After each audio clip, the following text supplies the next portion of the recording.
OS. Yeah. That's O, bro.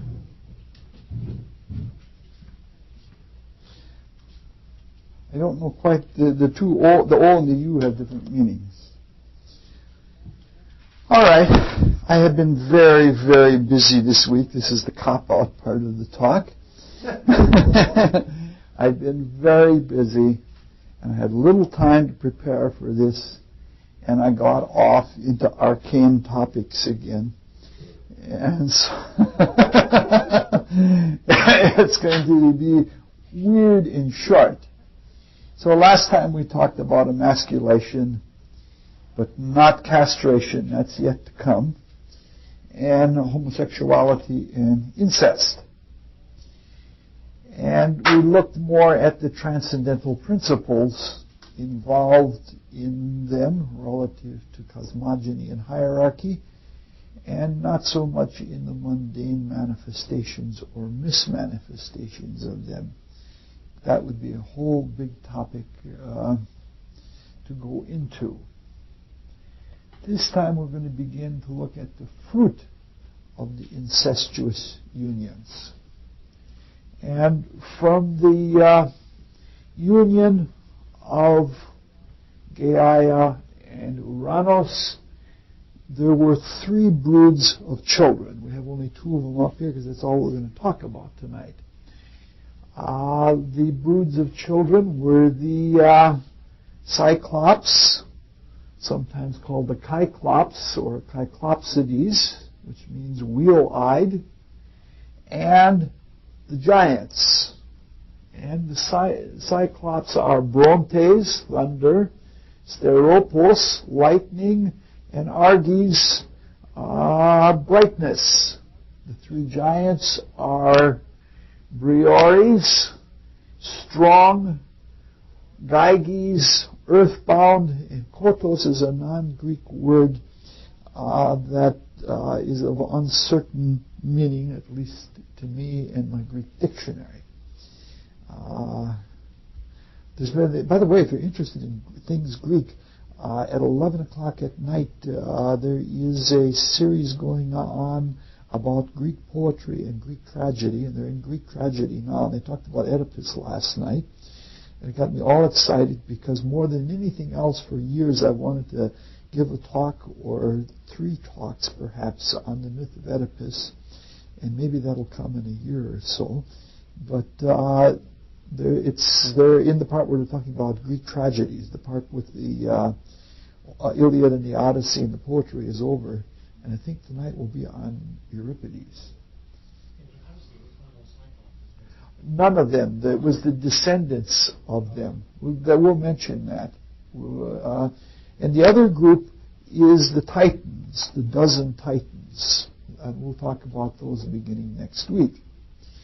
So if we look at this, this is not exactly your normal family.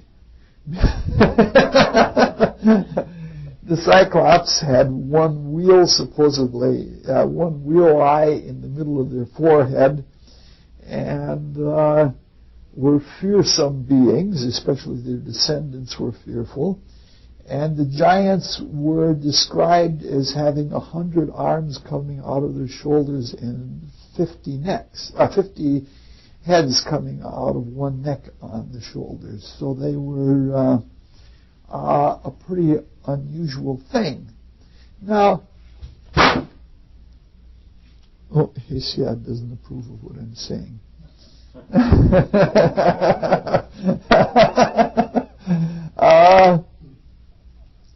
This is just a curious aside, but there are conditions that produce freaks that are quite common. And oddly enough, one of those is a physical condition that produces a Cyclops baby. There is no brain and only 1 eye in the center of the forehead. I was talking to a doctor about it 2 weeks ago, and she was telling me about a baby that was born that way. They've got some syndrome for it that doctors with all the humility name after themselves. And there are also two-headed babies.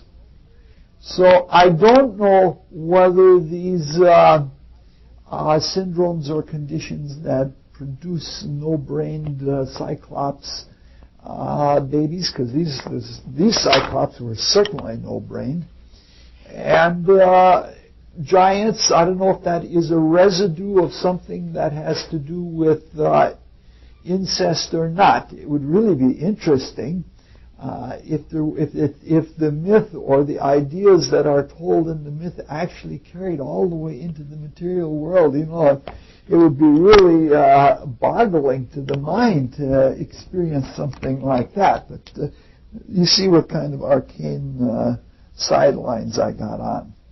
Now, there's a lot of controversy about all of this among various Greek scholars and mythologists about who came first. Some people believe that the Titans came first, and some people believe that the giants came before the Cyclopsides or Cyclopsides, and some people believe the other way around. The reason it's difficult is because we're talking about things that are so deep in the spiritual worlds that most people don't have spiritual vision to see them. It takes a really high degree of seership to understand what came out of what. It's almost like the way some people count. They count 1, 2, 3, many. And anything beyond 3 is many. And strangely enough, it is very bright people that do that. There's a wonderful book, it's sort of a pop science book by the astronomer George Gamow. And they count infinities of stars the same way, with 1, 2, 3, many. And he notes that, you know, they're put in the same position that the primitive is trying to count huge herds of animals or schools of birds or such like that. So first-hand knowledge isn't readily available to everyone that is a mythographer or who carries on the tradition of mythology. And second-hand experience is always likely to be jumbled. So we're dealing with the spiritual things. You hear all kinds of weird things, that people take it as gospel truth, that this and this is the way it is in the spiritual worlds. That's often that way about people remembering when you were born in Lemuria and when you used to take the streetcar in Lemuria and such like that, even though the conditions of existence were very, very much different than they are now. In fact, so controversial is all of this that some think that the giants were not born of Uranus and Gaia, but as a consequence of Tartarus and Gaia, which would mean that they were the consequence of fraternal incest rather than paternal incest. Some people even believe that Gaia didn't just appear along with Eros, Chaos, and Tartarus, but that Gaia is herself a descendant of Chaos, and that she is the child of Ether and Hemera. Remember Day? Remember that little stub when we were looking at the children of night? There's some people claim that out of that is where Gaia was born. It makes a lot of sense to me that everybody would be descended out of chaos, even though everything doesn't have to be a chaotic line of descent. If we have Gaia descending out of Ether and Hemera, then we have almost exactly the same chart as the Orphics have. We won't go into all of those things. In this case, we'll go along with Hesiod, and we'll say that the Cyclops were the firstborn. But we will not go along with him. We will say that the Cyclops were born before the giants, but we will not go along with him and say that the Titans were born before the Cyclops. And we'll talk about the reason why for that next week. The main reason that all of tonight this is going to sound awfully weird, but I got off on something again. And it's something that deepened and rounded out some thinking that's been going on in me for 20 years. All of tonight, we are going to talk about why the Cyclops were born before the giants. Victor says, I'm not sure I should have walked into this class. This is just too strange. We're trying to get away from doing things by authority. We could just say, Hesiod says the Cyclops come before the giants, and that would be an appeal to authority. And every time we appeal to authority, we become Catholic in our attitudes, and we become content with things, and we don't make any changes, and we don't come to any understandings. So we want to understand why we see things as we see them. Now, I want to look at first a little sidelight at the clustering of these paranormal beings, the Cyclops and Giantses. There were probably many of them, not just 3. And 3 is not just a way of saying 1, 2, 3, many. 3 indicates something else. In fact, I tell whether people are transcendentalists or whether they are materialists by the way they count money. In fact, I sometimes give people a large bill to make change because I want to see the way they count money. You know what I'm getting at? They'll say, all right, your purchase was $2, and they'll say 3 and 4 and 5, and then they'll give you another 5, and they'll say 5 and 5 are 10. Or they'll say 5 and 5 is 10.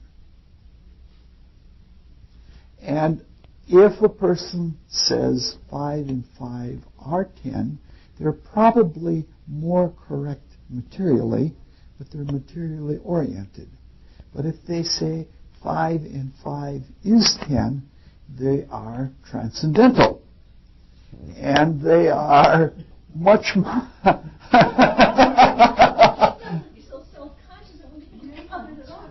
No, what we're trying to get at is the way number is used. In the case of 5 and 5 are 10, you're saying $5 and $5 are 10, and you are enumerating or you are counting. When you say 5 and 5 is 10, you're saying that there is an idea of 10ness from which one can twice deduce 5ness. And when you say 5 and 5 is 10, then you are dealing with an abstract principle. And that abstract principle, as we've been looking at in astrology classes and a lot of cosmology classes and now in mythology classes, is when you're saying the number 3, 1 and 2 is 3, you're talking about a 3 that means a triangle, and it means 3, the quality that is associated with any 3 things, or you're talking about the unity of being most simply manifest in Trinity. So what we're talking about with the Cyclopsids and the giants is that they represent triune spiritual states. Very, very lofty triune spiritual states. They represent beings or states of being that are, in the way we're looking at them, they're probably even antecedent to Gaia and Tartarus. They represent the beings that produce the conditions that make the potential that spirit and matter and time and space are created in.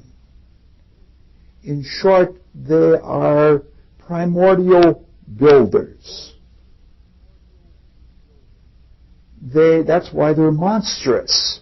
They're monstrous because they are so powerful and so omnipotent, and they have so much creative facility that it goes beyond anything that we can associate with a self-like consciousness that we associate something like a Titan or any other divinity.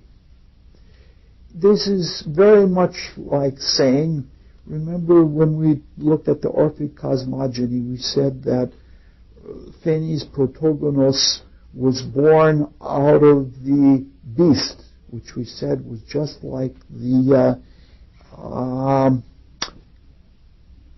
angel of Ezekiel. The beast had an eagle face, a bull face, a lion head, and a human face. And that was the divine dragon of wisdom that we said had to do with the lords of the flame in Rosicrucian sense, but that these are beings that were before anything that could be designated like a divinity.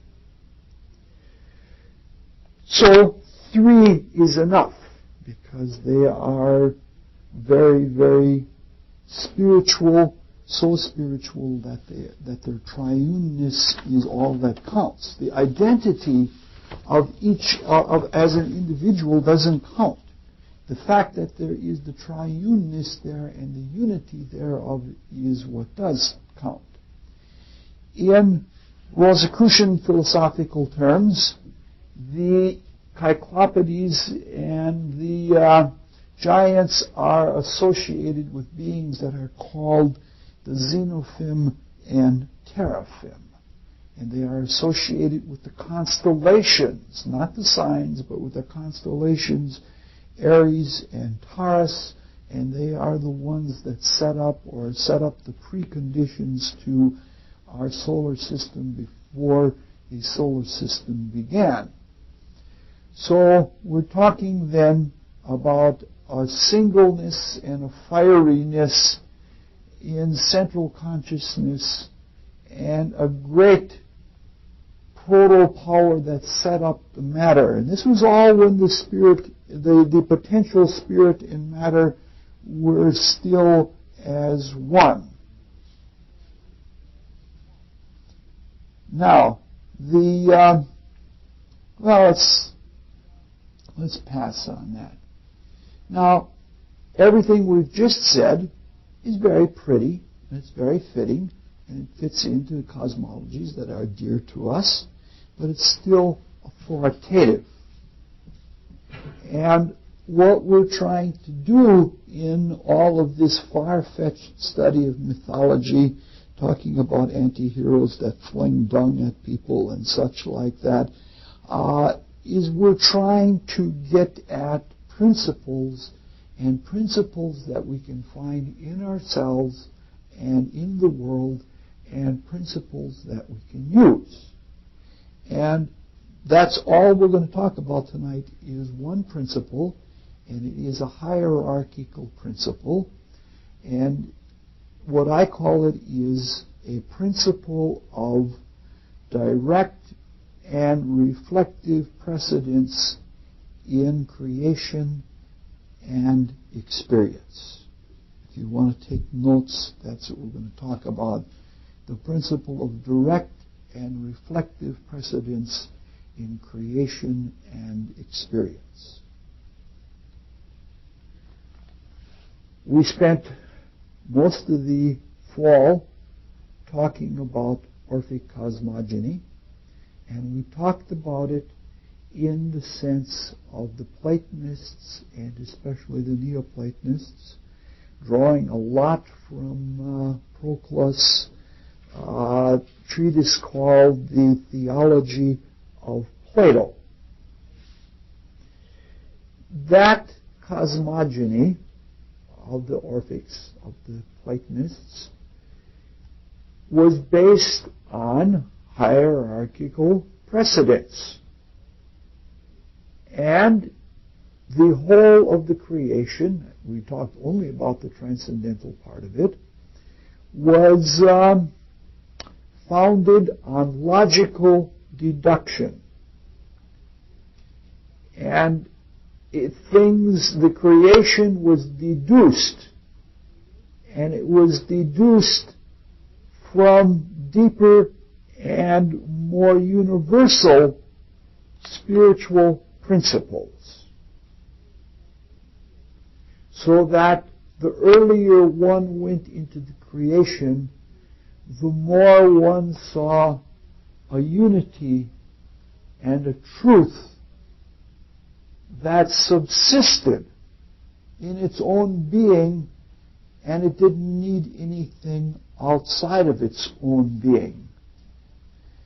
But the contemplation of that unity produced deductions, and those deductions became the states of the spiritual worlds out of which the cosmos was born. So we see that there was a great deal of hierarchy and precedence, such that what was earlier had hierarchical precedence in being much more universal and being much more unified in a state of oneness, and being so much unified at the ultimate end of it that there was a truth that was so subtle that it was in darkness. And even that darkness was beyond night, because night is, you might say, a molecule of darkness, or it's a period of darkness, and so the subtlety was darkness. So that is, for them then, creation is a logical process. Lesser truths are born from greater truths, or they're deduced from greater truths, and all the way to the oneness that has its root in the ever unknown, ineffable. Now, this is all very nice, because it gives us everything is related always back to God, and we can be single-pointed in our consciousness and in our focus of things on the one Spirit, and it's nice and tidy. However, it doesn't always work in life. And one of the reasons it doesn't work in life is because most of our life is spent focused in the phenomenal and not in the transcendental. It's only one night every 2 weeks that we get together to put our consciousness into the transcendental. Even the most valuable tool that we have in studying modern spiritual philosophy doesn't always work. That is the principle of analogy. As above, so below. What has gone before in heaven will follow after on earth. Know this and rejoice. doesn't always work. In fact, in some cases, things are exactly backwards in the spiritual world from the way they are in the material worlds. And that's what we're trying to get at. We're trying to get at the resolution of when it works and why it doesn't. And this brings us to a grand reversion. It brings us back to the second talk on mythology 4 years ago. I never give up on these things. And in that talk, we were introducing mythology the way mythology is viewed by the mysteries. And we said, for the most part, that mystics, that is, students of the spiritual mysteries, take myths literally. Not that gods have lion faces or eagle faces or things like that, but that the stories are true stories. But then we threw in the exception that sometimes they're just the opposite. And most usually they are the opposite when they are tragedies or when they involve great ugliness, because the more we see things in material terms, when we have to take the deepest spiritual things and describe them in material terms, comedy just doesn't make it. It's too shallow. So therefore, the deepest spiritual myths are always tragedies. And when we looked at the myth at that time, we looked at why the myth of Narcissus was actually an exalted spiritual myth, and it wasn't at all about human vanity. You could look at it on that level, but it really was a profoundly deep spiritual myth. And since most of us are students of Christianity, we realize that the myth that is the gospel, or one of the gospels, or all four of the gospels, is basically a tragedy, because we have a very pure being who never sins and only helps people and is murdered for it. Now, this appears to be a terribly ugly thing, but the reality of it is very much different than that, it's really quite an exalted and lofty thing. So what we're trying to get at is why some things come before other things and when are things reversed. This brings us also back 3 years ago to when we started looking at the interpretations of myths on multiple levels. And those multiple levels, the Neoplatonists usually interpreted myths on 4 levels. The natural and the soul level, I forget the names of them all, but they usually interpret them on 4 levels. We're going to look at things just from 2 levels, and we're going to look at something that we've been looking at for many, many years, and that is the stereopticon projection, or the hourglass of creation, where the center of the mind is at the heart of the stereopticon, and the mind itself represents the lens and the mirror of creation. Everything that is above, or everything that goes in this direction, is of spirit,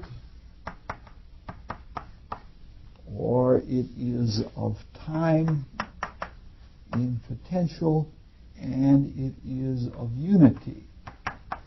In fact, when we talked about the Platonists and the Buddhists think that all the creation is here. They don't even bother. In fact, the Buddhists get so far out there that they don't begin until somewhere here and above. That's where they do all of their transmutation. They don't mess around. Anything from the world, even an idea, down to our existence is an illusion. it isn't worth bothering with. All the real transmutation begins beyond even ideas. Everything in this direction is in the direction of difference, of matter, and all within the potential of space. This is something that we have focused on a lot. This is called the transcendental realm.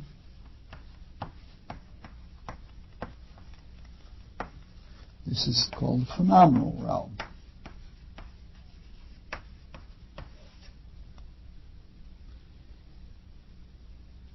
Now, the activities that are done produce different kinds of effects.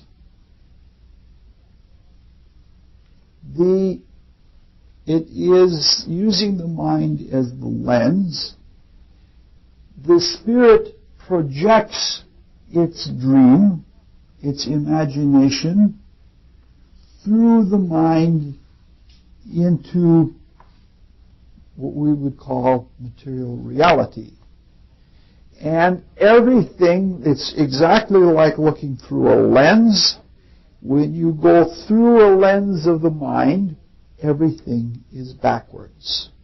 This is where, very much like Plato's allegory of the cave, where we think we're seeing realities, but we're just looking at shadows that are reflections of realities. And this goes all the way down to the greatest. Remember when we talked about the children of night and the children of strife? The worst of all things was mimicry. And this was to Plato the same thing. He thought that painting, I shouldn't say it, but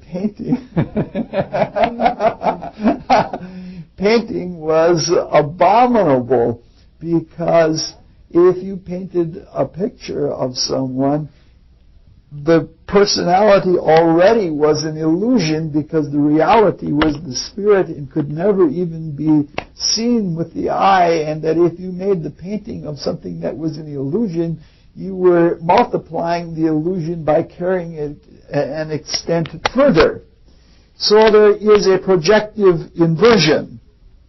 And it goes the other way too, that when we experience things and bring them back into the spirit, the meaning of things is very opposite of the way they often appear. Now, there are other kinds of inversion, and I'm going to talk about them very, very little, just to mention them. We said that the process is both a projective and a reflective, because the mind, like all lenses, reflects off of its surface just as much as it magnifies and projects things through. So that there are things in our experience where we don't spiritually ponder the meaning of. That is, something happens in the external world, and through the perception it comes to the mind, and we don't ponder the meaning of it, we just reflect and react. And we talked an awful lot last year about the spirit projecting itself to the mind and reflecting back and seeing itself as an entity. We were talking about the myth of Sway and Bouv, and there was a reflection that is called Immaculate Conception. Both of these kinds of reflection, that is, with automatic thoughts in the phenomenal world, or with Immaculate Conception in the transcendental world, they have inversions too. But those inversions are of a different character from the inversions that are the consequence of projection. And we get evidence of this every day. If you take something like a lens, or better yet, a crystal ball, and you hold it out there and look at the world, you get a projective inversion. Meaning to say that the world gets tipped upside down. However, every time we look in the mirror, we don't see ourselves as others see us unless you look in the mirror in the bathroom of Microcosm Bookshop, which is the only place that we have the Bobby Burns memorial mirror that we could see ourselves. I went to great lengths and I spent a lot of money to make certain I had that kind of mirror in the bathroom, that when you look at it, you see yourselves as other people see you, and you keep moving your head around trying to see yourself the way you normally see yourself in the world. That is a horizontal inversion. Right to left gets inverted in a horizontal inversion, and anytime you stay within your own realm, you get a reflective inversion, and that reflective inversion is horizontal. Anytime you project through into another realm, you get a vertical one. It gets tipped upside down. Instead of being reversed right to left, it's top for bottom. And so there are different kinds of reversals. We won't go into that because that's not the theme for tonight. I'm just introducing that to you because it's something to think about. I actually think that there is a lot of things. You know, there are a lot of schools of modern art now that it seems like grad students in art institutions have nothing better to do but to go into frenetic exercises to see what they can do to boggle the mind. But they have these horizonless artistic things where the horizons don't work. You know what I'm talking about? The kind of art where top and bottom and right and left are all mishmashed together. Now, that seems like a gimmick or like trickery, but I really must say that there is something to it. And it begins to bring home, even if people don't think about it, it begins to bring home the different kind of inversions that come about with crossing different kinds of horizons. And I'm not at all opposed to even op art. I balk when it comes to Andy Warhol painting Campbell soup cans, but that's all right. So, the beings that are in the transcendental are creators. Or we should say they are more creators.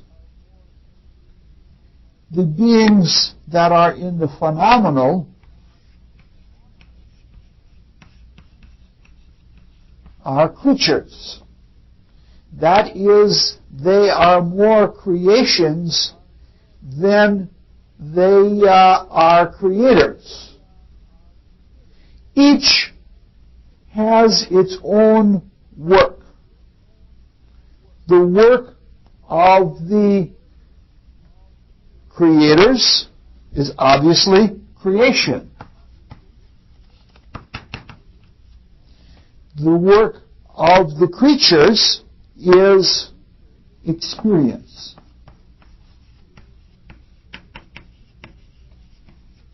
And in our human culture, we even have activities that are more associated with one than the other.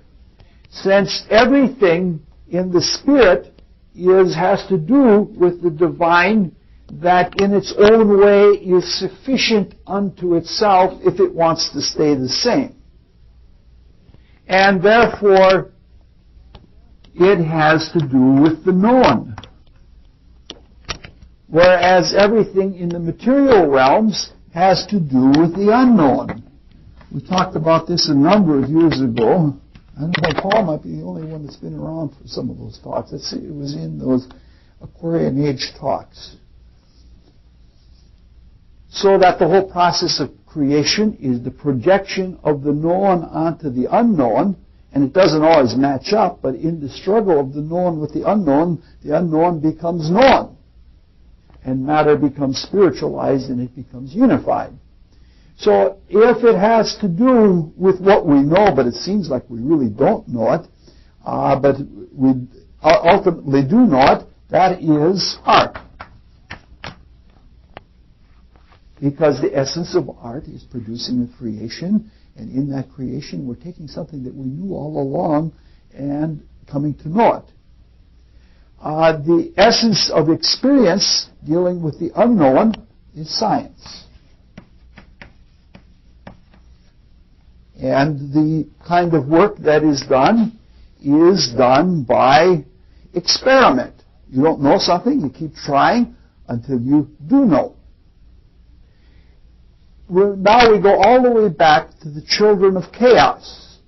The children of chaos dealt with the whole material side of things, that is coming from the giants rather than coming from the Cyclopsides. The children of night represented the negative side of creation. It represented the unknown. And the unknown, you might say that the different states of matter are states of ignorance that have been congealed or crystallized. And that these states of matter then are, the stuff that we're actually dealing with is more and more unknown. Whereas the work of the Cyclopsides is knowing something and seeing the truth of it, and it has to do more with the cosmic or the control side of creation. All right. Now you sort of get at what we're trying to do here. Everything in the phenomenal then works by elimination. It's not this, and it's not this, and it's not this. Things that are more transcendental in orientation, like the eliminative creative process is like looking at a block of stone and saying, I see that statue in there, and you take away everything that isn't the statue until you have the statue. On the other hand, if you start taking clay and keep building up and up and up, that's more like working from this end. You know something, and the more you know something by adding to what you know, you build up until you have the object, and the objective consciousness would be centered right in where the creation by elimination or experience by elimination and creation by addition, which, as you remember, is associated with subtraction, and here it's associated with multiplication because you chip off many chips. You don't just chip off one and you're all done. But you see, this is all tied together. This is a very fast review of a lot of ideas that are very subtle, and it's like that the whole of the cosmos is very subtle, and we see things that we've seen from many other ways before. We see they're all tied together in other ways, but I can't talk about them over again and again and again, because that is the creation. That's it itself, and this is just commentary. Or as somebody said in the class last night, this is your ego thing, Richard. Hopefully I'll talk all my ego off and I'll be done with it. And I'll be off in the world in words, and there'll be nothing left but me without ego. Wouldn't that be a dream? All right. The principle that we're trying to get to is, I'm going to repeat it several times and give you a few corollaries. We're almost done with the talk for tonight. I said it was a very light and shallow and arcane. We've been here 45 minutes. The tape hasn't clicked yet. And we're almost through the notes already. If I dredge around, I can find something to keep it going. The principle goes something like this. The deeper a being enters into its work, the more fundamental and the greater the precedence of the basis of that work becomes. I'll repeat it again. The deeper a being enters into its work, the more fundamental and the greater the precedence of that basis becomes. That's like saying, if we are creatures, the more deeply we go into matter, the more fundamental and the more important our work becomes. And it's like saying that there is an inverse hierarchy.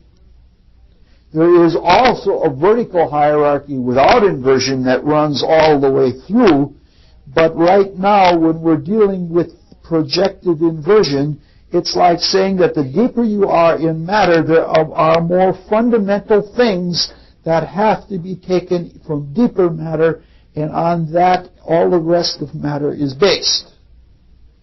So in a way, what physics is doing, where they're trying to talk about the fundamental structure of matter, and then base it on that, and then see how it goes into molecules and atoms, and then how atoms and molecules, and how a whole bunch of molecules together produces such, like an elephant can only get so big and such like that, based on all of the things.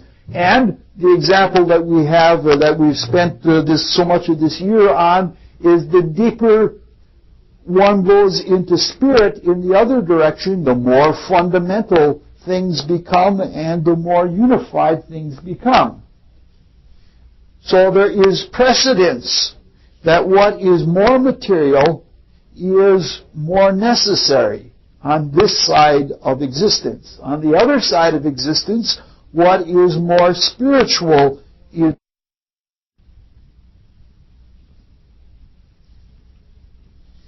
the fundamental.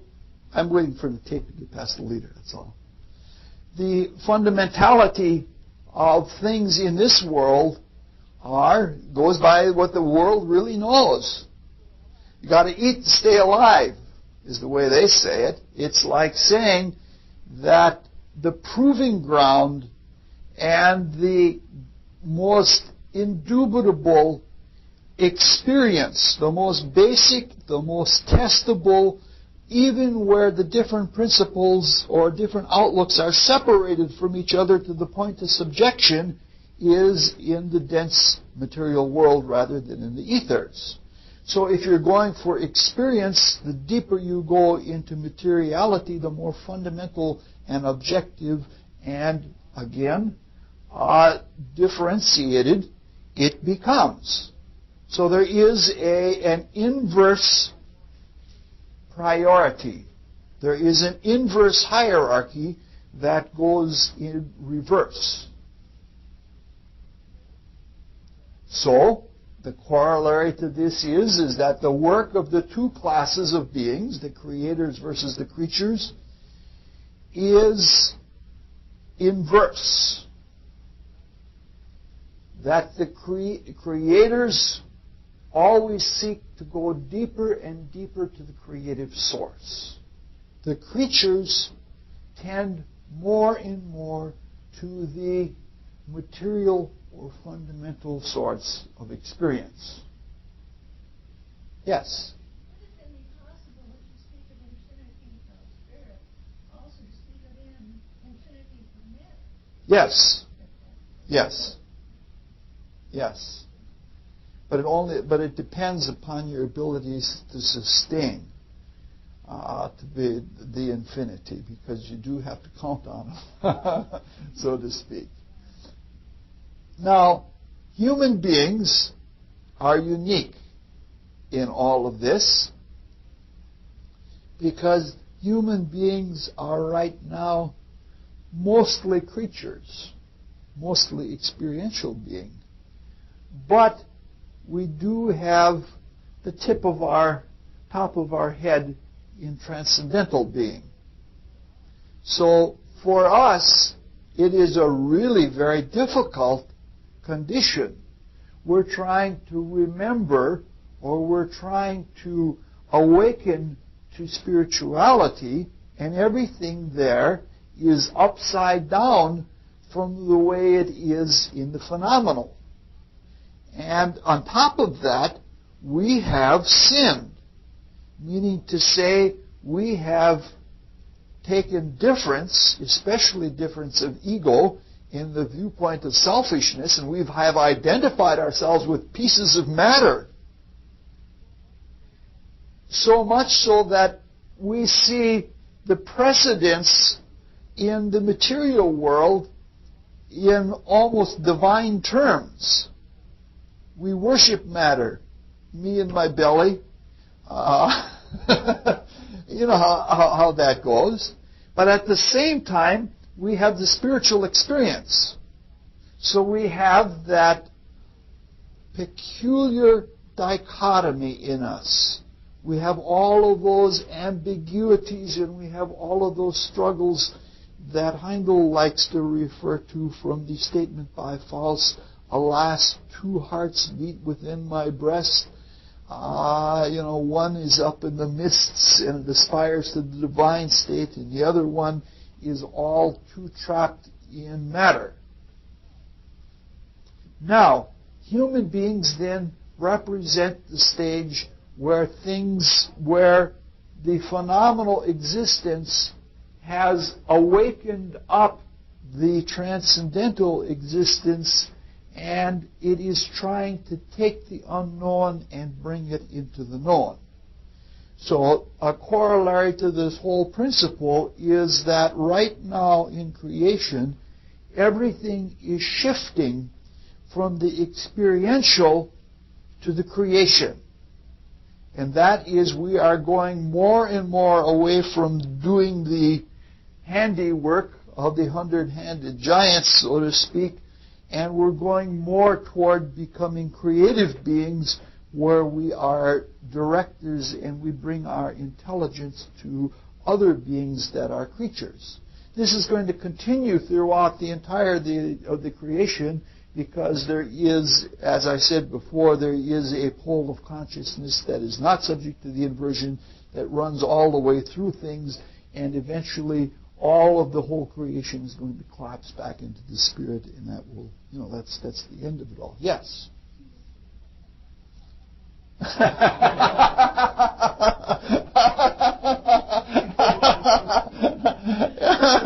You've asked me to do the hardest thing that is possible for me to do.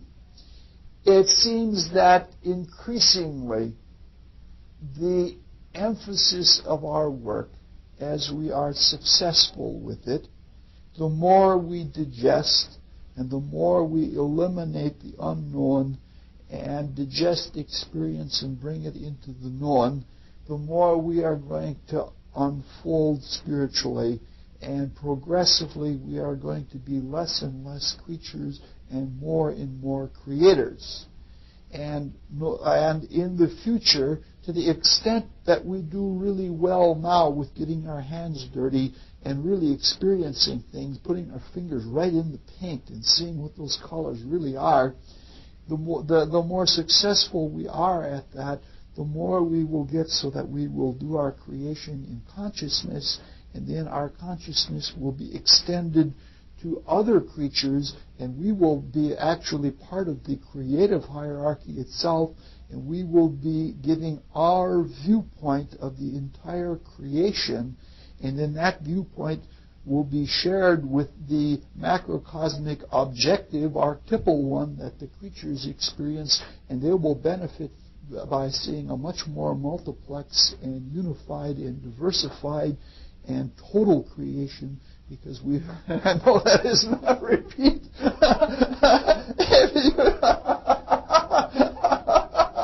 If you ask me for a repetition, I say about the same thing, but I'm always going to say much more, which I probably wouldn't have said in the first place. What? The animals and the plants and beings that are yet to be, the minerals and things that have not yet come into existence. Because there are other principles I talk about in other classes, but in a much different way from this. It's sort of like a rose. The rose is the symbol for the cosmic creation in the West, just as the lily, especially the water lily, is the symbol in the East. In the East, transcendence was the all, and they saw the water lily having its roots in the earth, and especially in Egypt they saw it this way. And then it had its stem through all of the realms of the soul, but then it flowered here and it opened up to its true nature in spirit, to the light of the spiritual sun. The way it is seen in the West is as the rose, because it's seen in a spiral repetitive effect, so that the rose, as it opens up, that one petal may be falling off already while still others are forming and opening in the center. And so those that have completed their work and are even beyond the creative activity, as they peel off in an analogous fashion, something is new is still being created in the center yet. And in a similar way, as we leave the world of creatures, something else steps in and is brought in, because we have afterthoughts, or we have creative things that we do that brings in a whole new dimension, and that means that a whole new kind of experience has to be brought into the cosmos. She'll never ask again. Would you repeat that? That's all right. So we're filled with dualities and inverse meanings and dichotomies and ambiguities and all of the things of divisions, because we as human beings are very split beings. And the thing is to unify and to bring the two parts of ourselves to work together, just like Plato's team. Which one is it? Is it in the Phaedrus or the Phaedro, where it tells the story that the nature of humans is like a team of horses, a white horse and a dark horse, and that they have to pull together? And it's all right for us to have dichotomies until we become unified, and even have the dichotomies within a unity, but it's not all right to pull away in favor of the spirit and leave a schizophrenic personality behind that is split away. So the dichotomies are part of the whole, the way the mill drives the experience that is its grist. All right. We can experience this principle of precedence and of hierarchy, especially in the phenomenal existence. We see this happening again and again.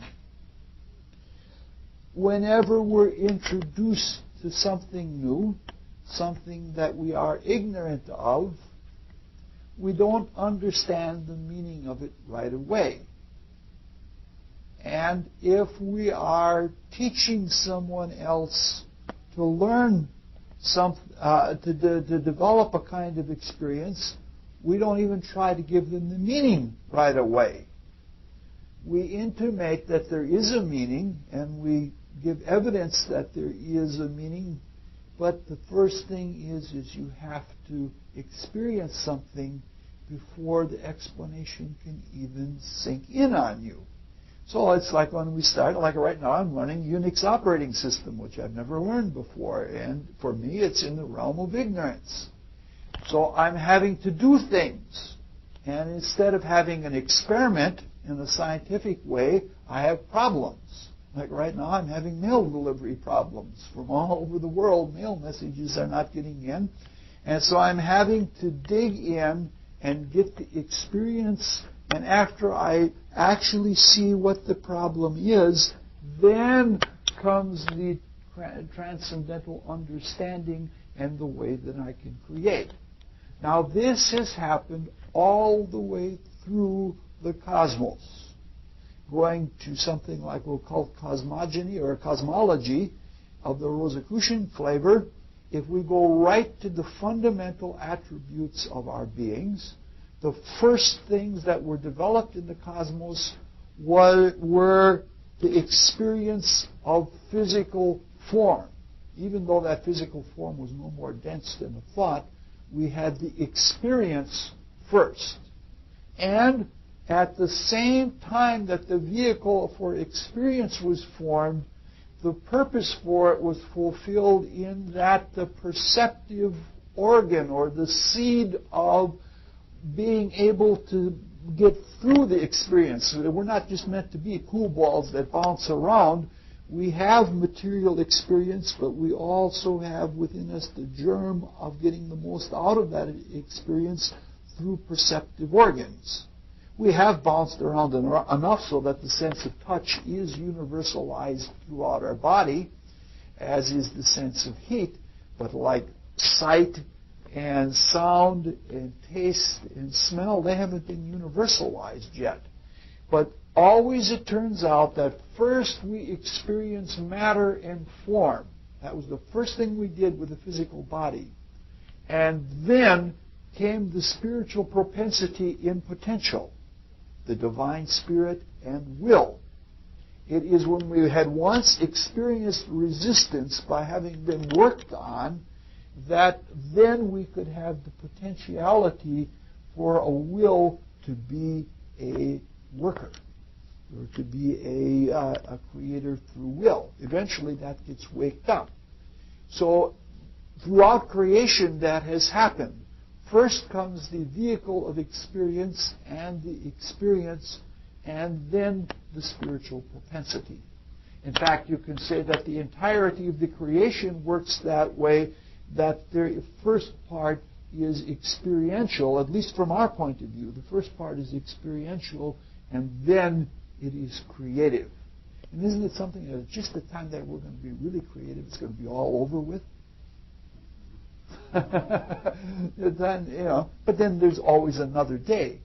That's the beauty when you take reincarnation and you take it to successive creative levels, that then we could be in on the ground floor with primary creation right from the beginning. That's a lovely thing that we're part of. I don't know why people want to get all done with all of their lives. I want to get all done with spending them miserably and spending them poorly in too much experience without letting it sink in. That's what's wrong with us. We don't allow ourselves. Any psychologist will tell you the big problems we have in life is not that it's a school of hard knocks, and it's not that we have experience. It is that the little bit of will that we have, we use to resist the experience instead of letting it happen to us and letting it sink in so that we can become creative as a result of it. No, we hold our breath so we don't see the pictures. We do all of that stuff. We fight against it all.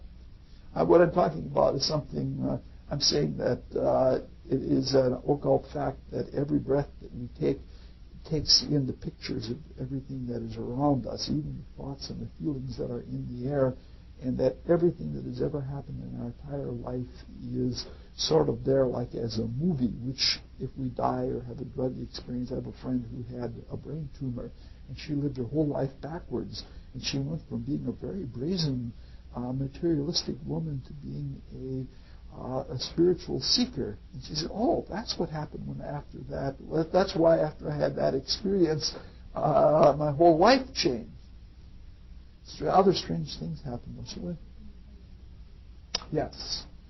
But the thing is, what happens with a lot of people when something really terrible is happening, they hold their breath. And part of that is because they want to set their consciousness against the world, which you can do when you hold your breath. But another part of it is that you only want one picture. You don't want all the pictures of it. We're chicken-hearted. Oh, it's really, for having been part of the chicken that laid the original egg, we have only the heart in our consciousness now. I got a map today, and even though I'm bedraggled and tired, this is turning out to be awfully jocular and crazy. All right, but you get the point of what we're trying to get at. Now, not only is there a priority a priority for the transcendental and a priority for the phenomenal, and an overall priority from the transcendental to the phenomenal, And not only are we shifting from the experiential to the creative, but part of it is that our agreement and our participation has made the acceptance of hierarchical priority contingent. And it's not only simply contingent, it is continuously contingent. Now that we've said it as the British philosophers would say it, now we can say it the way real people would say it. It's contingent in that once we have accepted the material condition, the state of the world as it is, we must participate and fulfill that, or else we cannot truly unfold our spirituality. That's the conditional contingency. That there will be no spiritual objectivity without having developed objectivity in differentiation in every condition in the material world. And the continuous contingency is that the more experience we get and the more we put into that experience and the more objective we are with that experience, the more we will unfold spiritually. That it isn't like a test that there is a number of answers and you can get each one of those answers right. The whole process of creation is continuous in that the whole thing stretches. This is what makes the difference between the mystical life and the non-mystical life. We might have exactly the same conditions that anyone else has, but we know that in this experience we can get something out of it. And we know that the more we put into it, the more we will get out of it. So we may have the same illnesses and the same bum jobs and the same kind of conditions that everybody else does, but we know that there's something behind it, and we know that if we put much more into even the doggy things of daily life, we will get that much more out of it spiritually. And this is even in the most down-to-earth, tedious, boring, repetitive activities. In fact, this is a principle that is used in a very strange way by the Zen people. They use it in a specialized way because they say there's nothing more than this, and you got to see it just as this. And they focus on it in that, and they don't look for all kinds of meanings and such like that. They look at this until they have the experience of the transcendental meaning behind it. In that there's a lovely cartoon that was done by Dan Wilson, of all people. And it's an old Zen monk and a young Zen monk, both sitting and staring at the wall. And it's the first day for the young Zen monk, and the old Zen monk says to him, "There's nothing more. This is all there is to it." So, all right, we got the principle. That's what the whole reason for it was tonight. But we haven't gotten back to the Cyclopsides and the giants yet. But we're getting there. All right. We can't become creators without fulfilling the experiential conditions, and the quality that we fulfill them with is dependent on how much we put into them. All right. Now there are, as we said, there are projective and reflective inversions. The projective is vertical and the reflective is horizontal.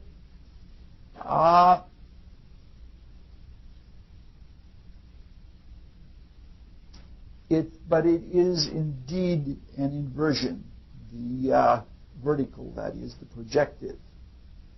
So phenomenal experience leads to understanding in the transcendental, and it works both directions, that insight in the transcendental leads to experience in the phenomenal. So that as the creation, in the involutionary state of creation, insight in the transcendental is what congeals the phenomenal, and in the evolutionary, or we come out of matter, I'm talking about all of us all together, the whole of the creation, it is the more that we experience things in matter, the more we have the flow that goes into the transcendental. So that the priorities are continuously shifting, even the laws of nature seem to be continuously shifting. So we see phenomenal consciousness leads to understanding. Transcendental consciousness leads to, is gained in seership or in insight or in vision, and it results in experience. Each one leads to the other. All that we looked at in the orthocosmogony is insight that led to experience.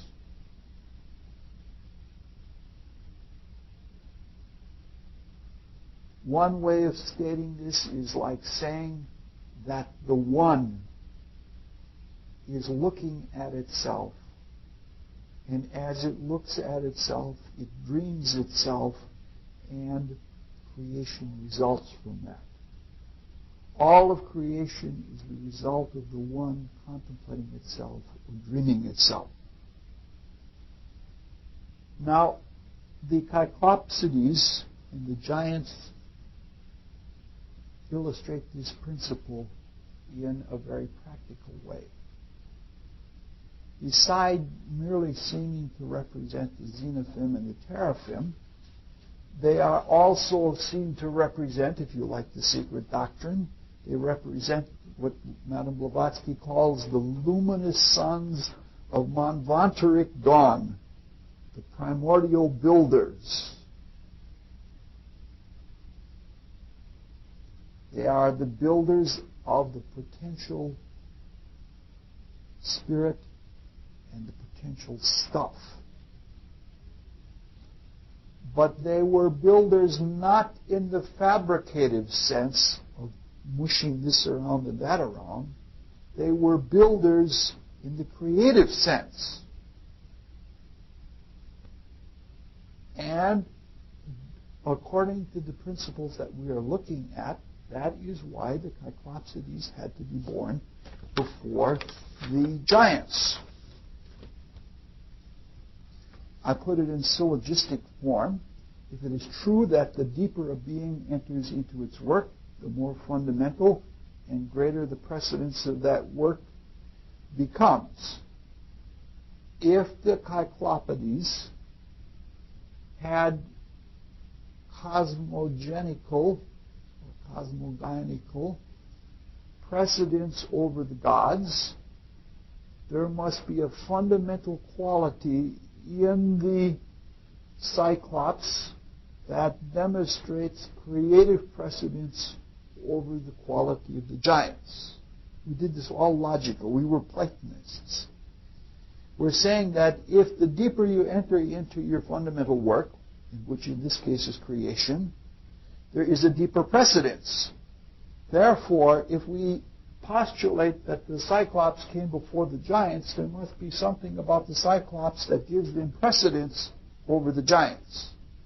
And we want to understand this, and the proof of the pudding is going to come in Catherine.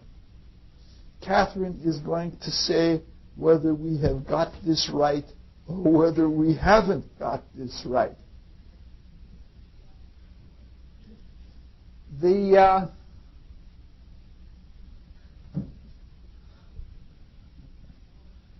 giants and all of their descendants were always builders and doers. We're going to come back to them again and again when we talk about the Titans and when we talk about the gods, especially Zeus. But they were always builders. They were always carrying things out. And in almost every mythology that I can think of, when there are giants, that is the work of the giants. If you remember in Wagner's Ring Cycle, which we talked about, I think it was 2 years ago, wasn't it? It was 2 years ago we talked about Wagner's Ring Cycle. It was the frost giants, Fafnir and Fasolt, that built the kingdom of the gods, the new Valhalla for Wotan. On the other hand, the Cyclops, or Cyclops, they were always something else. The Cyclops is actually two Greek words, which we know from, this is zodiac, zoos meaning animal, and kaiko meaning wheel. Our word cycle, our word circle, all come from kaiko. Ops means of the eye, optical. Cyclops means literally wheel-eyed. It's meaning to say that they had eyes that were like wheels, which I'm sure that a lot of New Agey shallow types would be jumping up and down and say, oh, they must mean chakras.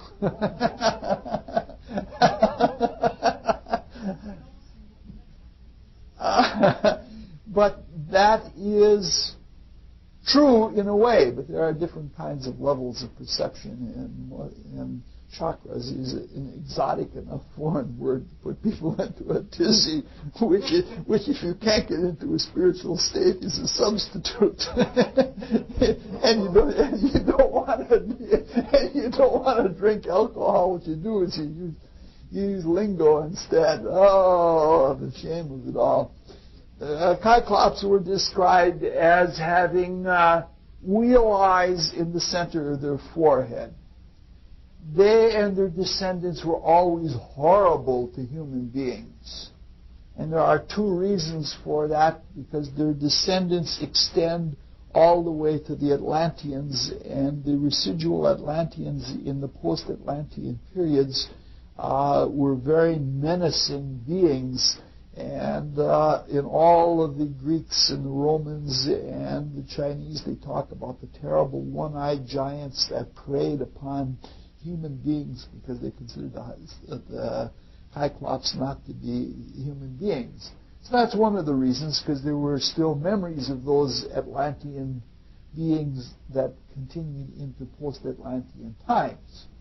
But another reason is because for these Cyclops that we're talking about now, why they were so horrible, is because they represented something so spiritual and something so awesome in power that they were terrible to us. In this sense, they could be called unicyclops, meaning single-eyed, single wheel-eyed. And by the singularity, it doesn't mean that there was one eye that each of them had, but they all had one eye, period. Meaning to say that their focus on unity was so single. It's very much like the Bible says, let your eye be single. That if you, how does Ben Sidran say, keep your eye on the prize. I don't want to get into any more stuff, or I could get into all kinds of enemy kinds of things. Everybody would hate me, and I'd probably be happy at that point. I would consider myself a Scorpion success. That is, these beings were so focused on a spiritual unity that transcended even the darkness of creation. They saw a light that was so subtle it went even beyond the darkness of creation to totally different cosmic planes. And it was that ability to transcend even the transcendent to us that made them the deepest of creators, that they could get behind the essence of the potential of time and put the potential of spirit in it. And that is where their single-eyedness was. They did everything they did by seeing. But their seeing was not perceiving. It was creative seeing. They saw the truth. And by looking at light and life, they illumined and made live life. And so, by their looking at light in life, they brought light in life into existence. So, this is where the truth of it comes in. If we put all of the facets of the principle together, it says that seeing, spiritual unified knowing, comes first, and then it gets carried out through the 100-handed giants. And that the unity of the Cyclops eye, and the unity is made by the concentrated seeing, by looking at the oneness so much that it all came about. Now there are examples of this. Strangely enough, physics and astronomy, for all of its materialism, has a concept that is very much like it. It's on only one plane, the physical etheric, but they claim that all of the elements of our Earth are condensed out of light, out of sunlight. And they can give you spectroscopical examples that they can look at stars and they can see where iron is in a gaseous state. And like here, iron is condensed light. So that is a perfectly valid thing that physics is doing, but it's just on one plane. They're seeing something analogous, so below as above.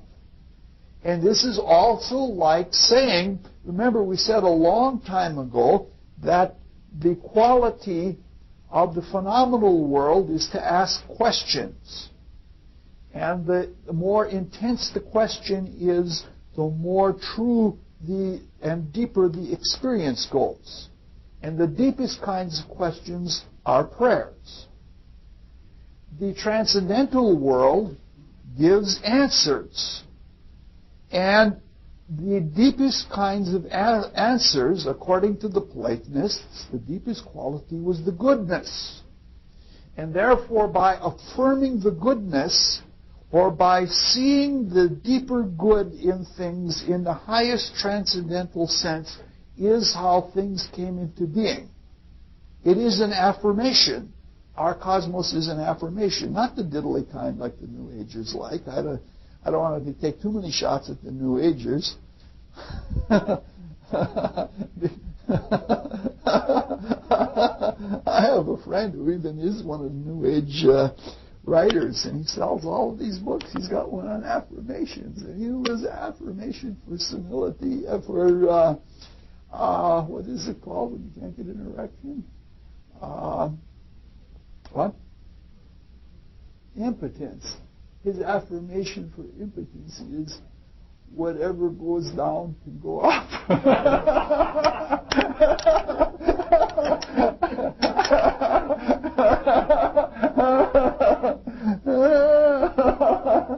But the affirmation of the good, this is why affirmations work.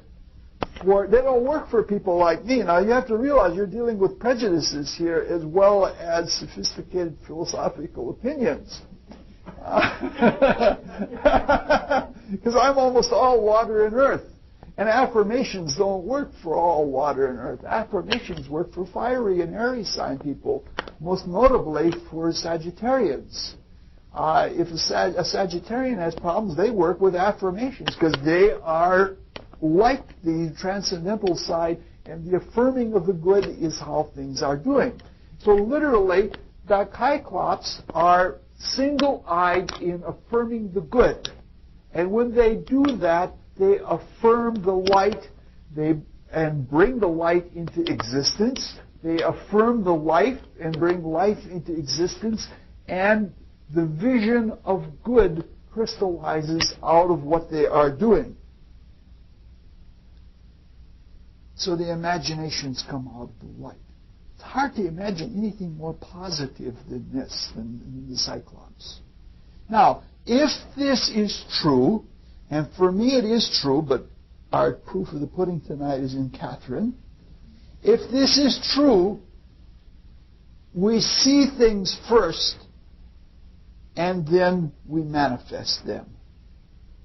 I have a friend that created beautiful, beautiful music on a guitar. And I have some of that music written down yet. And almost impossible grips on the guitar are necessary to play some of this music. But this friend said to me, anything I can see, I can make my hand do. And I see it, I see my hand into performing this. There'll be a grip like with a finger here and then the backside of a bone touching and holding down, but you got to do it so that you don't lay on the strings. But it's phenomenal. So, or the example is, if you watch basketball, and I love basketball, somebody like Michael Jordan can see a move. I have another friend that studies figure skating. And that friend sees herself into action. So Catherine has has to answer, is it true? So this is to say that from the viewpoint of the Cyclopsides, they see things into existence. And in a strange way, this is where that myth of Merlin comes in. He sees the future backwards into the present. And the Cyclops bring the potential that becomes the cosmos, they back into creation. By looking at the unity of spirit, they back into creation, which is altogether different than what we, as creatures that are just becoming creators, that we find the light in things and we see through them. And then we digest them and we back them into spirituality. So the references work the same way, that perception and seership have the opposite functions.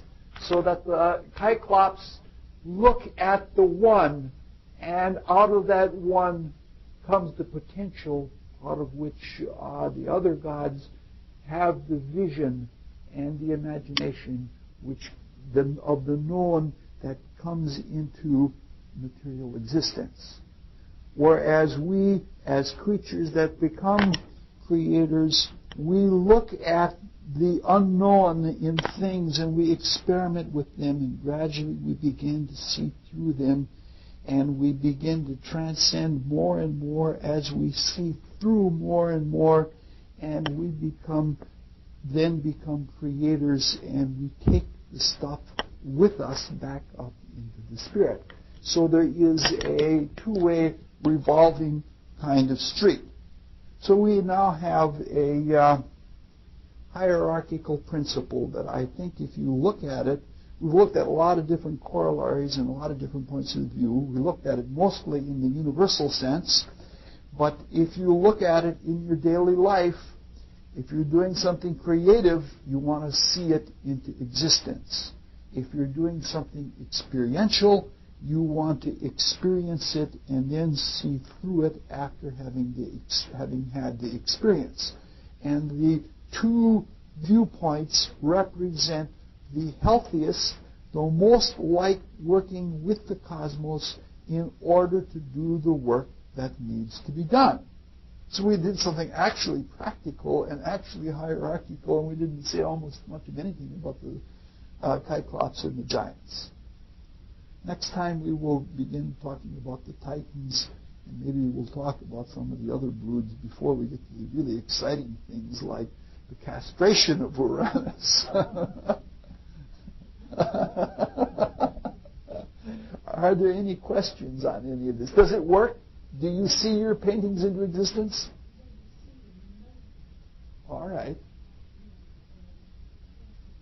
So I lucked out and got one right.